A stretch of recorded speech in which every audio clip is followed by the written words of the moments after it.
So, good evening, everyone, and welcome to the ICBC series of webinars. Uh, for us, in these troubled times, we as a chamber have been trying to keep everybody engaged, to keep the business community in touch with both India and Canada, both the communities in touch with each other, and see to it that everybody has we keep the relationship ongoing.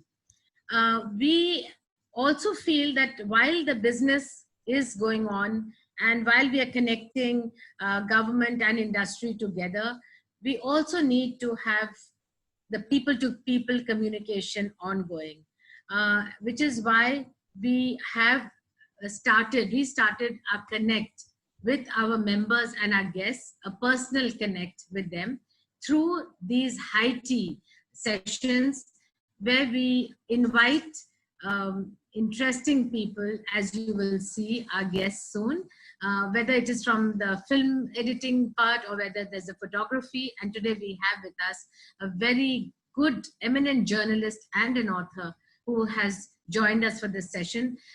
We aim this session to be very interactive, interesting, and fun, because while business ties are staying strong and we're doing our best in that direction, it is ultimately the people-to-people connection that we all must treasure and we all must try and preserve. And so let me start by giving you a little bit of background as to how we got Pallavi here today. With these recent developments between India and China, I heard a comment by the Chinese ambassador to India, where he said that the elephant and dragon can dance together.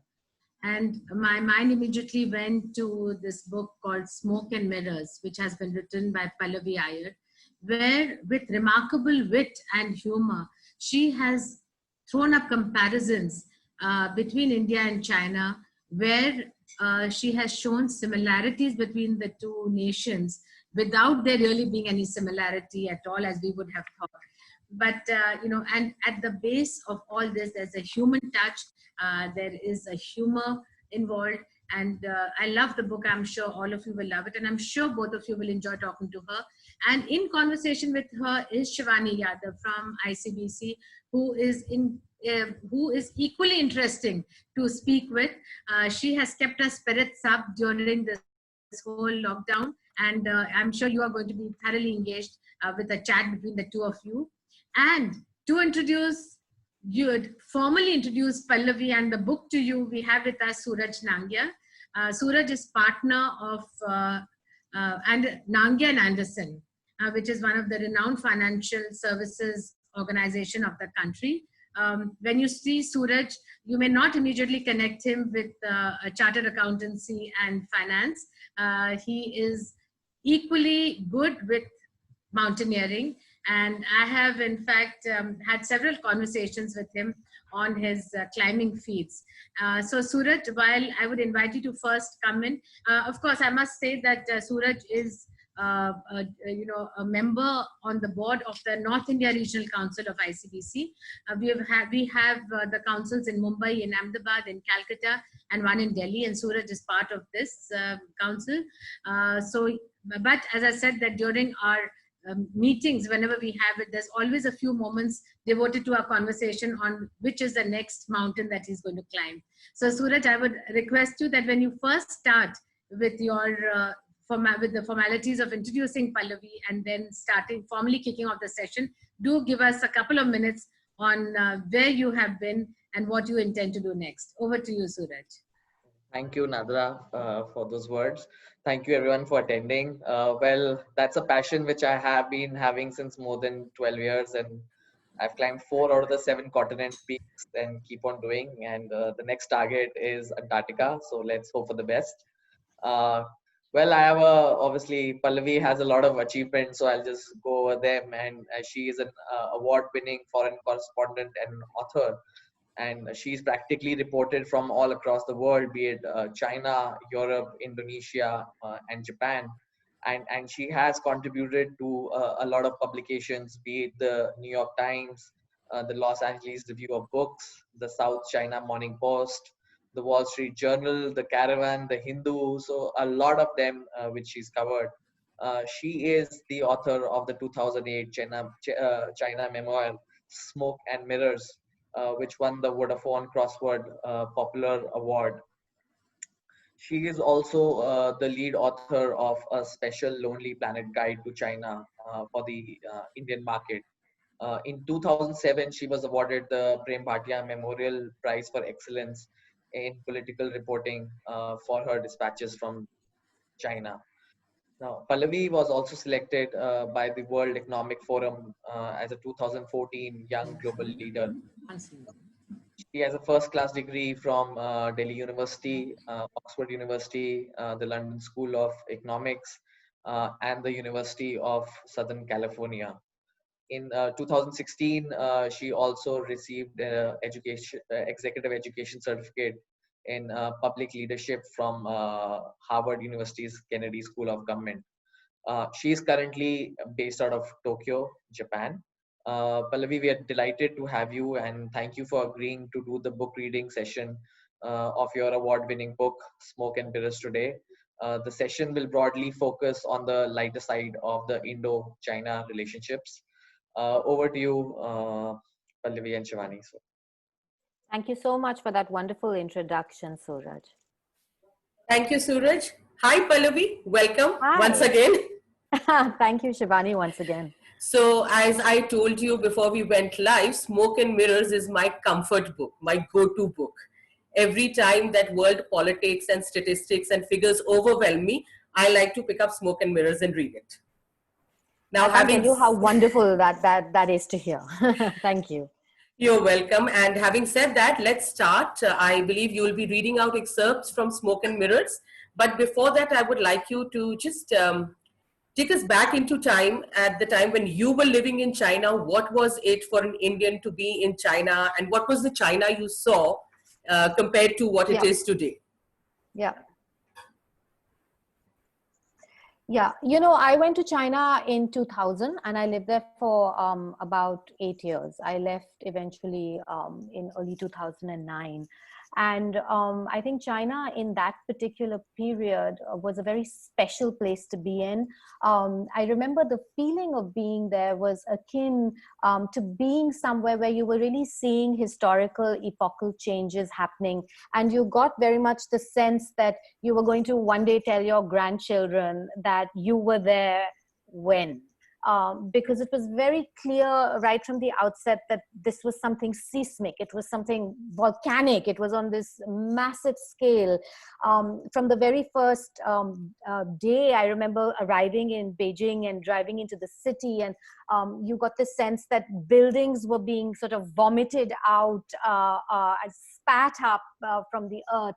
And Beijing as a city was essentially rebuilt. It was razed to the ground and rebuilt for the Olympic Games in 2008. And one was witness to that, and witness to this kind of wrenching of society and taking it from a communist past and propelling it into a sort of red capitalist future. And the China at the time was also far more sort of liberal than the China of today. There was still a sense at the time that things were opening up.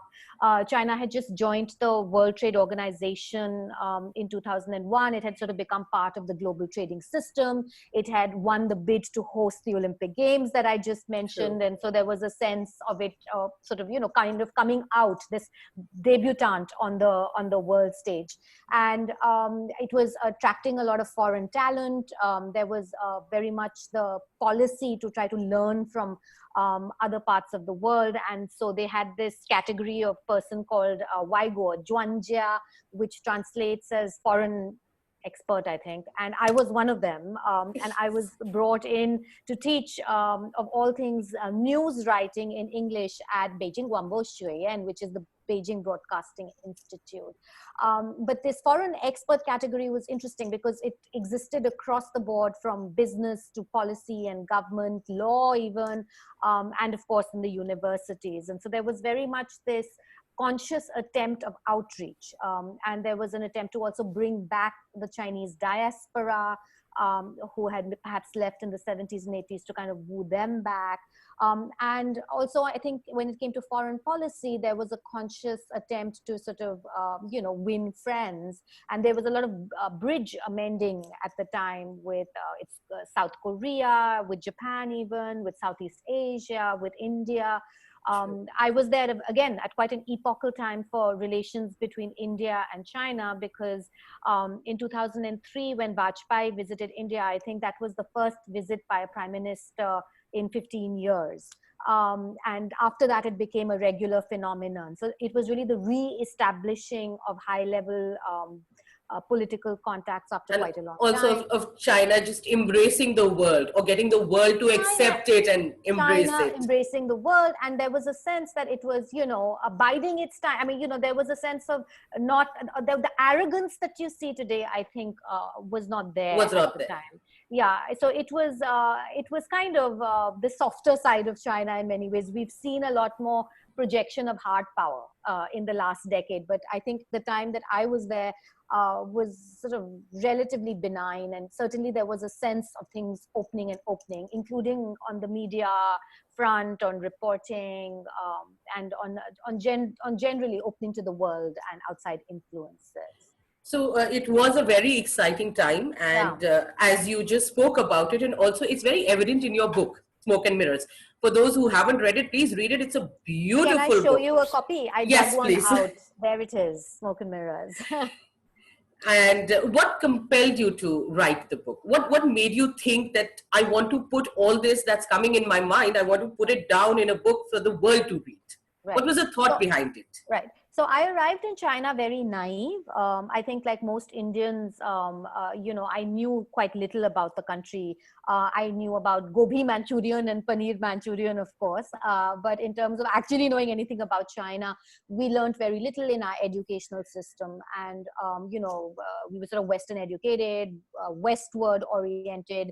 I studied in England, I studied in the United States. And so China was not somewhere that I thought I would ever end up. And as sometimes happens, it happens because of a love story. And I met a guy who is now my husband, and who at the time was my boyfriend in London. And he's from Spain, but he was a sinologist and had studied Chinese and was interested in China. And I remember him telling me this famous quote by Napoleon about China being this sleeping dragon. And when the dragon awakes, the world will shake. And I remember him telling me the dragon is waking up. It's been snoozing, but the eyes are opening now. And that's the place that we should be. So he kind of persuaded me to go to China for a year as a sort of gap year in my life almost, and, just experience it. And it was not supposed to be something that was long term.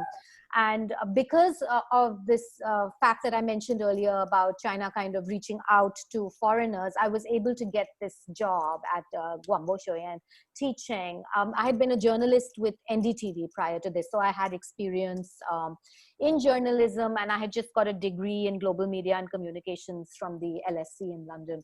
So armed with this, I land up in Beijing.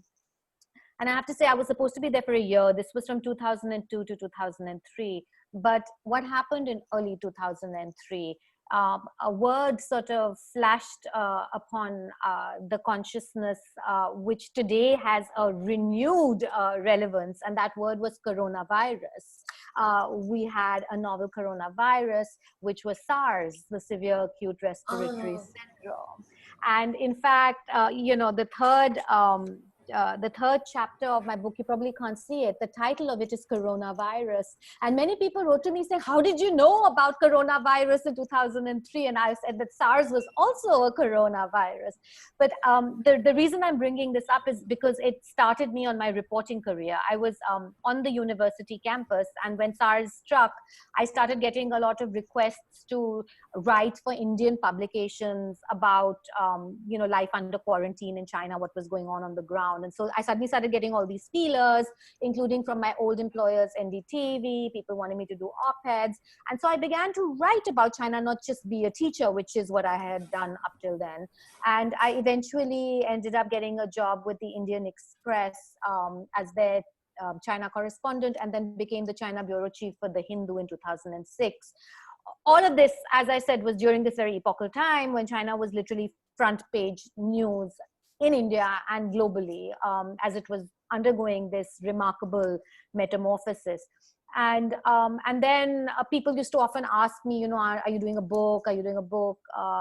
And I remember thinking, I don't really have a book, because my idea of doing a book was very, how should I put it? Like, you kind of have an idea and then you research it, kind of perhaps, you know, tracing the footsteps of Buddhist monk, and then, you know, doing that trail and writing about it, which I hadn't done. I hadn't actually got one theme.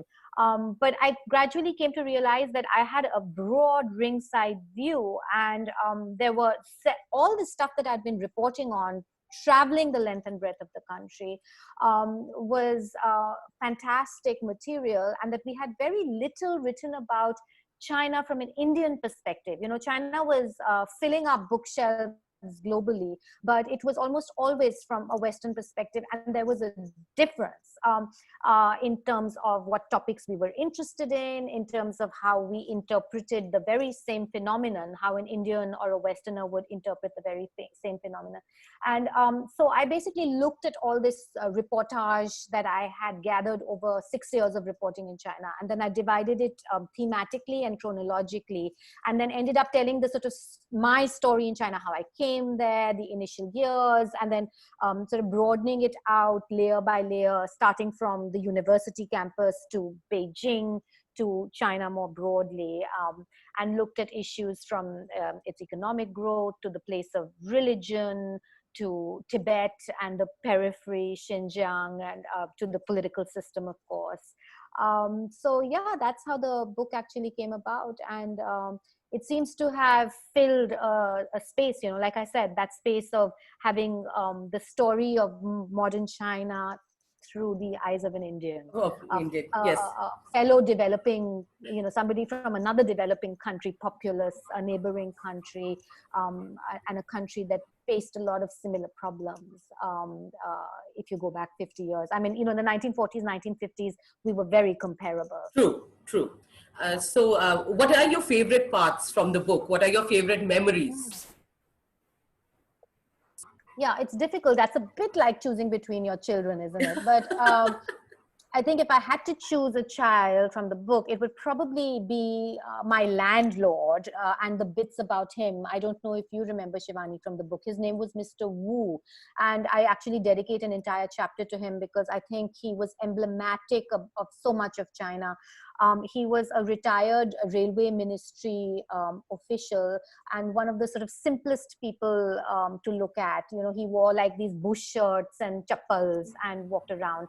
And he, it turned out, was this multi-billionaire because he owned all these, he had bought these hutong houses. So hutongs are like these old, narrow, cramped alleyways in the center of Beijing, in some ways reminiscent of Old Delhi. Imagine Old Delhi kind of cleaned up, and that would be the hutongs. They had a lot of life and a lot of charm, and in bygone days, they were actually where the grandees used to live. So like the Havelis of Old Delhi, they had these huge spaces, which is where the sort of high military and nobility and merchants would actually live in a cluster around the Forbidden City.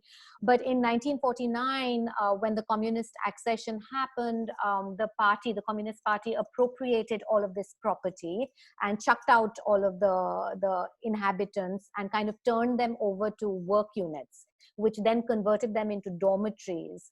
And, you know, these grand houses then fell into disrepair and became hugely overcrowded. And the Beijing that I lived in, you know, the hutongs had become synonymous in some ways with slums. But then they were again undergoing a sort of renovation. And some people were like, trying to renovate some of these houses and restore them to their old glory. And my husband and I decided we wanted to live in the hutongs, and finding a hutong house that was inhabitable was not that easy. But it was through this long circuitous journey that we found our landlord. And he was just such an interesting person. like I said, he was, because he had bought property. He had bought all this Hutong property in the 1990s when it was worth nothing, and then the price of it was like skyrocketing. He had actually become a multi-billionaire. But if, for example, the plumbing was not working, he used to come on a little moped and fix our toilets himself. I remember that part. I remember that description. And he would bring his wife and then his son. And then his son was this classic little emperor, only child, thoroughly spoiled, kind of a good for nothing, sponging off his parents. But they were just also so kind and sort of, they really became our family. I mean, they were irritating and annoying because they didn't respect boundaries in a sort of typical way. Like, I'm sure there are a lot of Indian aunties and uncles like that as well. I was about to say that, much like a lot of Indians. I found all of Hutong life, and I write a lot about Hutong life in the book actually, was very reminiscent of India. And I think in the Hutongs, you really saw that sort of, essential Asianness and how that means something.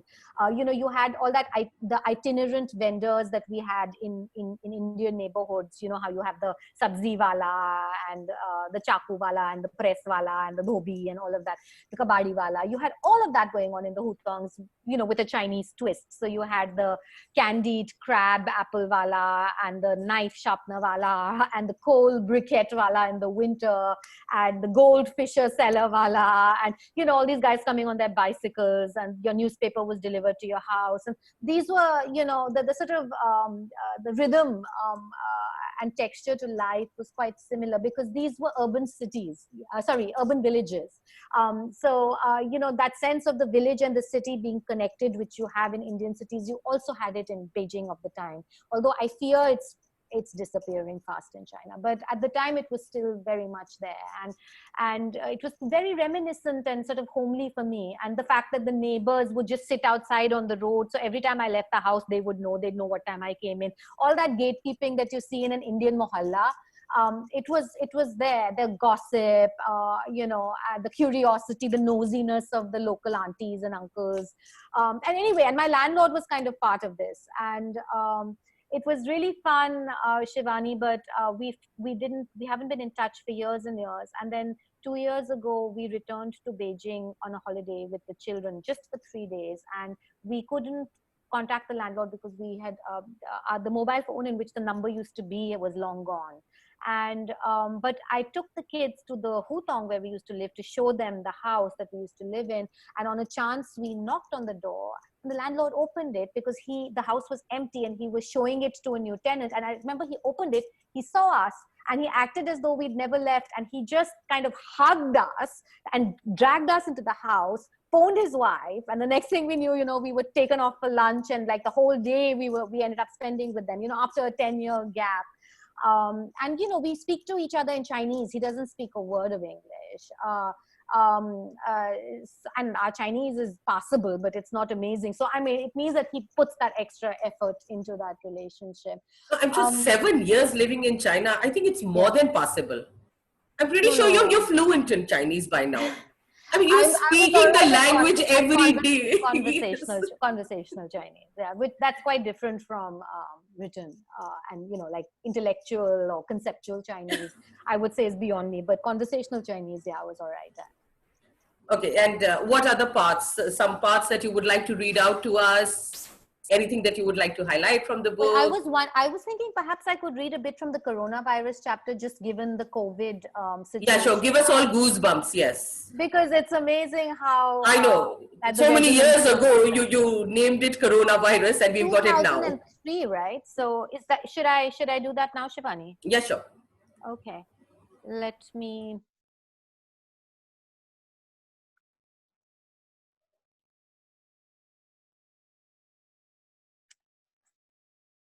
Here's the chapter.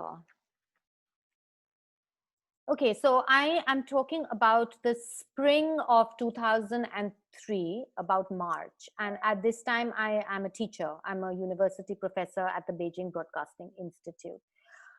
It was in the middle of this spring-induced contentment that I first began to come across reports of a disturbing new illness that was being described as an atypical pneumonia. There was little mention of it in the China Daily, but the international media was soon covering the mystery virus regularly. By late March, cases had been reported in places as far-flung as Singapore and Canada, but it was South China, in particular Hong Kong and Guangdong province, that were believed to be the epicenter of the disease. The foreign newspapers I read on the internet called this disease SARS, an acronym for severe acute respiratory syndrome. There continued to be no mention of it in the local news that I read, and no one on campus brought it up either. Not my students, not any of the teachers. The lack of any sense of alarm on campus lulled me. Guangdong and Hong Kong were far away, and there was no talk at all of Beijing being affected. An American colleague, Daniel, came by one evening to discuss his worries about the virus. Did I feel safe, he asked. Of course I did, I replied sniffily, dismissing his concerns as the overblown paranoia of a Westerner. As an Indian, viruses and bacteria held no special dread for me. In my initial reactions to the news about SARS, I was as naive as the most sheltered amongst my students. This was a naivete exacerbated by the fact that I hadn't quite yet understood the extent to which information was orchestrated in China. I knew that the media were regularly censored and that criticism of the country's top leadership or discussions of sensitive issues like the Tiananmen killings of 1989 were not permitted. But the idea that a mysterious disease could be out there, infecting thousands and killing hundreds, while a quiescent media were muzzled from reporting on it by a government desperate to avoid bad news, even at the expense of putting the lives of citizens at risk, seemed implausible. As late as the 3rd of April, China's Health Minister Zhang Wenkang gave a televised press conference, assuring the world, as well as me, that Beijing had only a small handful of SARS cases. It was about a week later that I finally began to wake up to the possibility that the situation in Beijing was far graver than that being acknowledged, when investigative reports by foreign media began to accuse the government of a widespread cover-up of the true extent of the deadly virus in the capital. These reports followed a letter to the media written by a nationally renowned surgeon called Jiang Yenyong, a Communist Party member and a People's Liberation Army veteran. In the letter, Dr. Jiang claimed that health workers in military hospitals in Beijing had been ordered by their superiors to keep cases of SARS a secret, and that the disease was spreading quickly across the capital, contrary to the government's reassurances. In the days that followed, other doctors stepped up to corroborate these charges, although most chose to stay synonymous. The usually diplomatic World Health Organization raised Dr. Jiang's allegations with the Chinese authorities and asked for permission to visit secretive military hospitals. They were at first denied, although on 16th April, they were finally allowed to visit a single such hospital. The WHO began to estimate that the numbers of those infected by SARS in Beijing might be as high as 200, although the government still insisted that the figure was closer to 30. I began to be jittery and asked my students for their thoughts on the situation. Their reactions were identical to my own response to Daniel's concerns in late March. They smiled in a somewhat patronizing way at my foreigners' concerns, dismissing my worries as those of a lily-livered outsider, always willing to believe the worst of China, much in the way that I had disregarded Daniel's concerns as American paranoia. Oh, there's nothing to be scared of. I remember the portly Fat, I had a student called Fat, reassured me kindly. The other students concurred, arguing that while there may have been a problem in Guangdong, Beijing was entirely safe. But I was no longer buying into that line of reasoning. I asked my class what they thought about the reports alleging a government cover-up. They looked blank. What reports was I talking about? I brought printouts of stories from the New York Times, Time Magazine, The Guardian. Oh, they said, the Western media. You can never trust them. There was little I could say in the face of this unwillingness to even consider that there might be more going on than officially met the eye. By 14th of April, the cumulative number of worldwide cases of SARS had surpassed 3,000.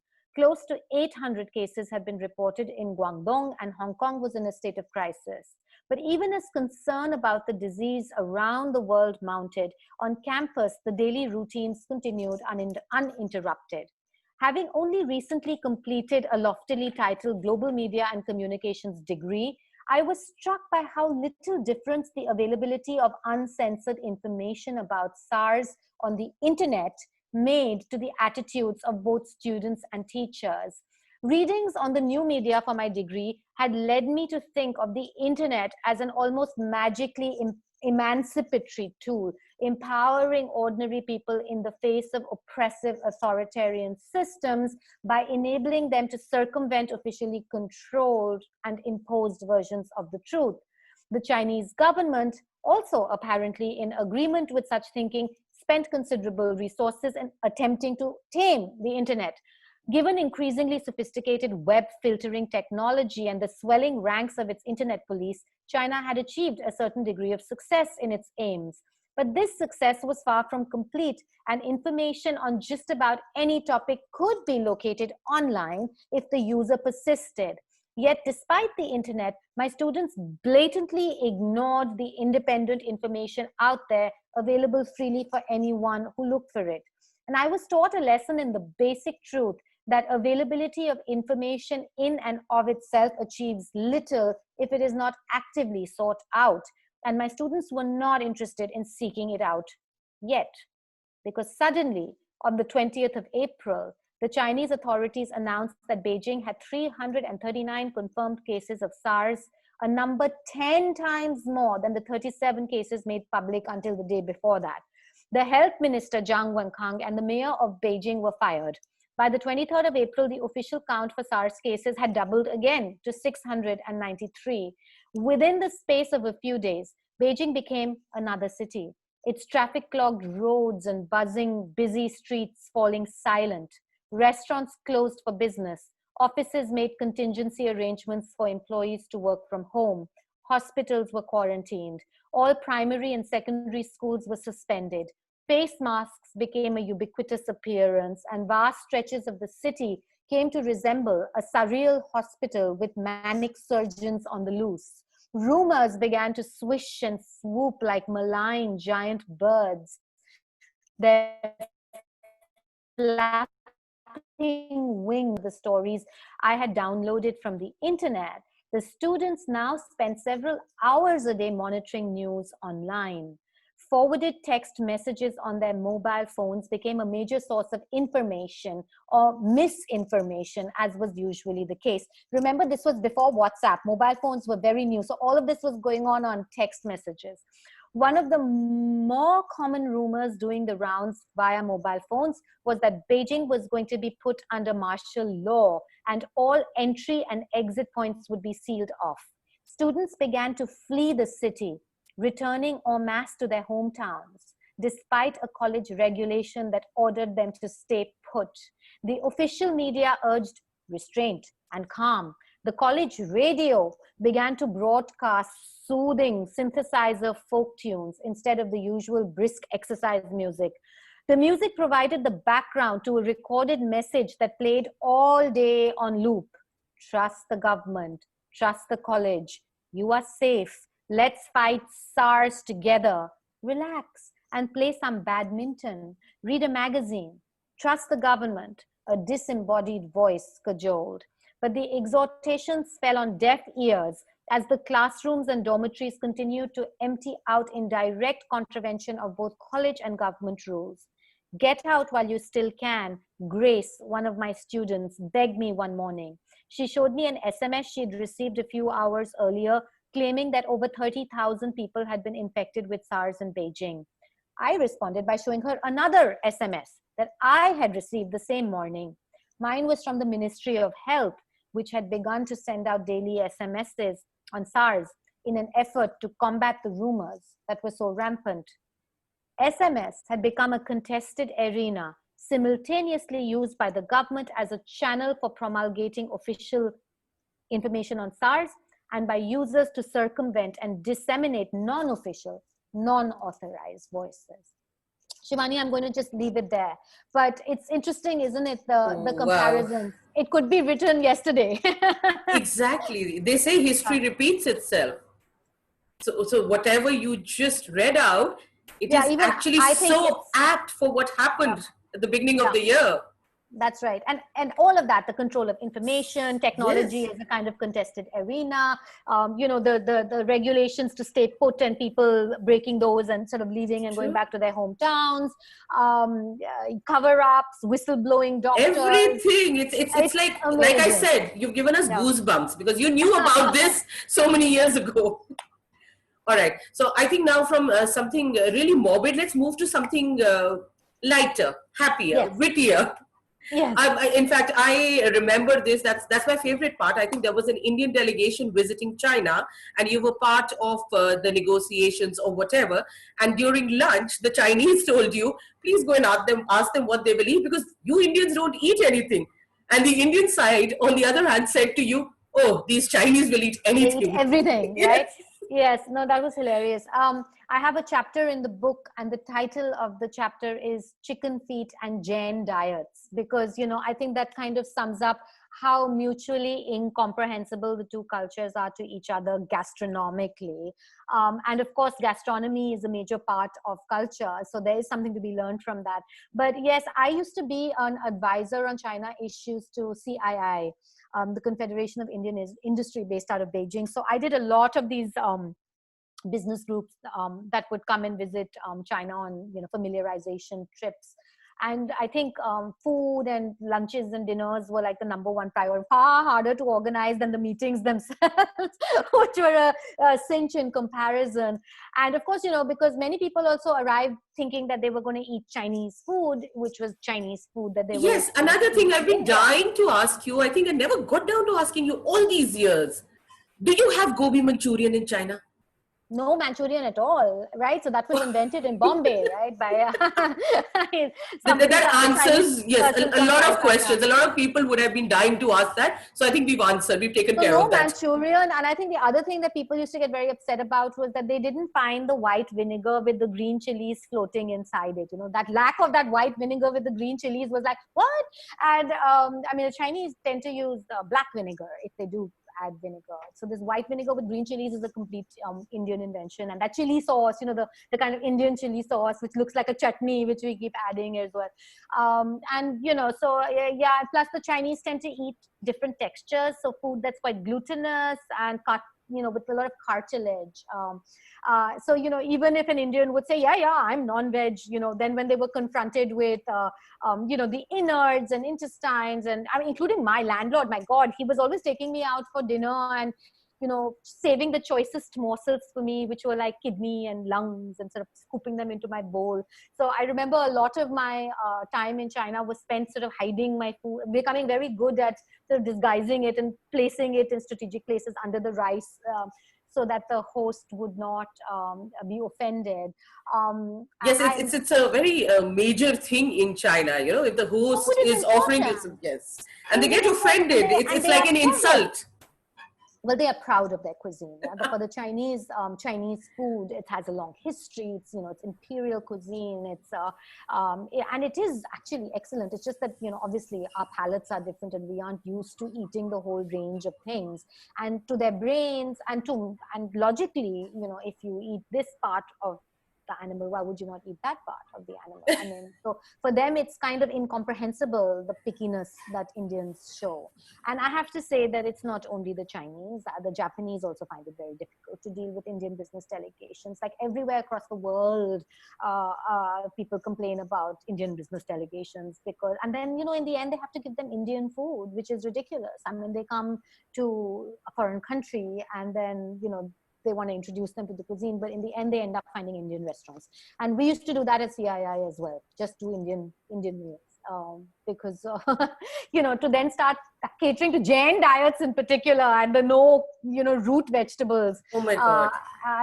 It was just one bridge too far. Any other incident like this that you can think of? So many food incidents, I remember. All related to food. Okay. So Indians and Chinese have this one thing similar, that we're passionate about food, right?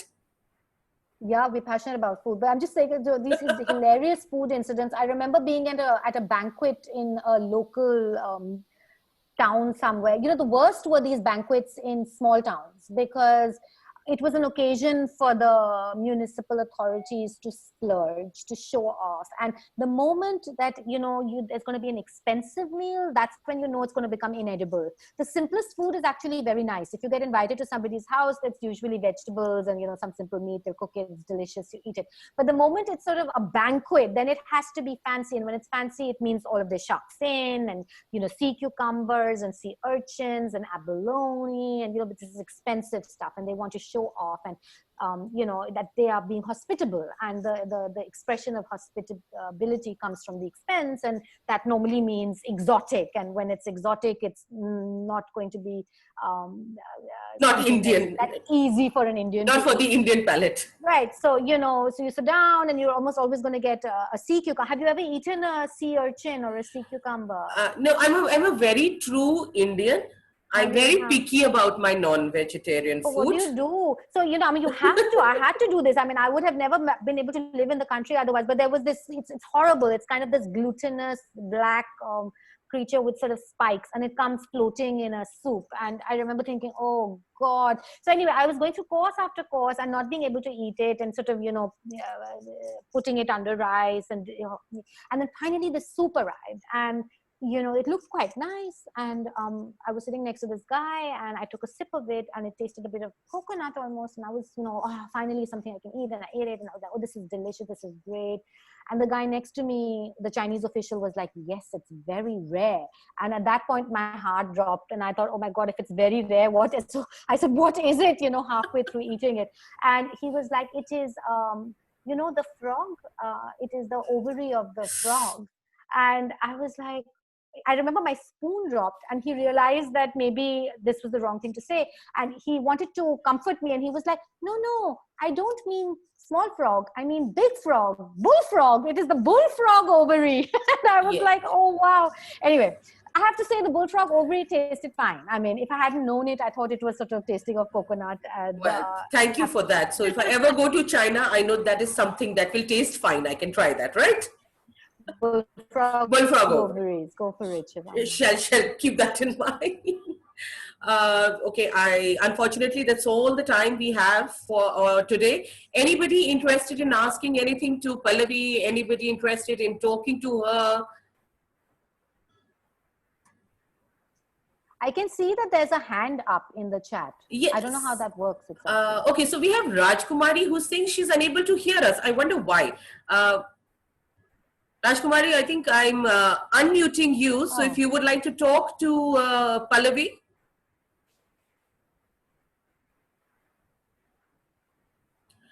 Well, not. Okay, we have Mr. Kiran Ganguly who wants to talk to you. Oh, hello, Kiran Ganguly. Well, he's raised his hand, but nobody's talking. Everybody's just raising their hands. This is very silent. All right, I guess that is about it. Thank you so much, Pallavi. And with that, I request Nadra to take over. And involving a lot of effort. Yeah, sure. So, yeah, thank you, Shivani. Thanks, Pallavi, for had a fabulous conversation, and I was quite glued listening to all your experiences. I've been in Hong Kong for a couple of years, Pallavi, and can entirely relate to some of that food experiences, because when I went there and said Chinese food, I'm going out for Chinese food, and it was very different to what we think of. Right.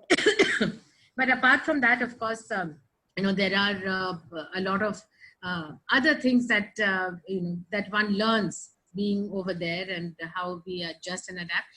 Shivani, you were going to show us a video, I thought, about with Pallavi. Yes, so there was this very interesting video that Pallavi made with her son on the coronavirus and the lockdown, and people will have to pardon me if I'm not able to get it right, but I am trying to get it on screen, so let's see.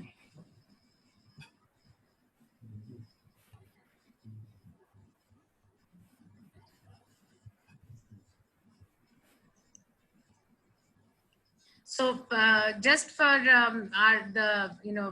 information of our guests, we were very keen to show you a video which Pallavi had made with her son on Mamma Mia, and this called Mamma Mia, right, Shivani, on this present situation. But I think, Shivani, are you finding it difficult to get it on the screen? Oh, she got it. No, yeah.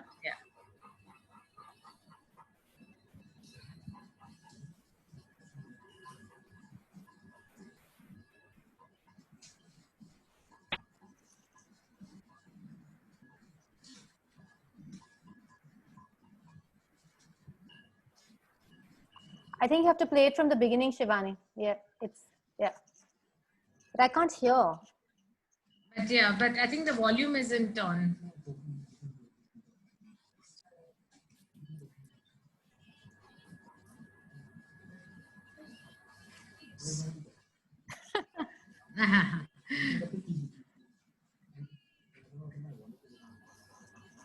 So maybe if it isn't coming through. If it's not coming, it's okay. But here you can see the star in the video. He's here.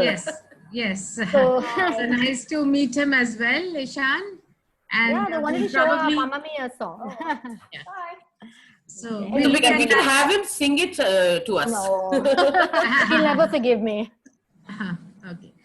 No, I think this was very important to have this session with you today, Pallavi, because as we said, business is happening, but there are also a lot of other things. We are in the middle of a very troubled time. Absolutely. Is facing, apart from the COVID situation, we are also facing other political, situation at this time, which is not very pleasant.